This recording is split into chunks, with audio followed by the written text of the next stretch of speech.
ওগো আল্লাহ, ওগো মালিক, তুমি ছাড়া তো আমাদের আর কেউ নাই, তুমি ছাড়া তো আমার আর কেউ নাই।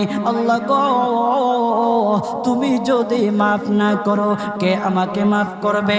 তুমি যদি মাফ না করো কে আমাকে মাফ করবে? তুমি যদি আমাকে মাফ করো তাহলে তোমার কোনো দিকে কমবে না, তুমি যদি আমাকে মাফ না করো তোমার কোনো দিকে বাড়বে না। আল্লাহ গো, তুমি আমাকে মাফ করে দাও। সারাটা জীবন অন্যায় কাজ করেছি, সারাটা জীবন নাফরমানি করেছি, আমার কাছে কালেমার দাওয়াত কম আসে নাই, আমার কাছে কালেমার দাওয়াত কম আসে নাই, আমাকে লোকেরা কম বোঝায় নাই। ওগো আল্লাহ, তুমি আমাকে মাফ করে দাও। মাফ না করলে কোথায় যাব, কার কাছে যাব? বাবা যখন মারে তখন মার কাছে আশ্রয় নেওয়া যায়, মা যখন প্রহার করে তখন বাবার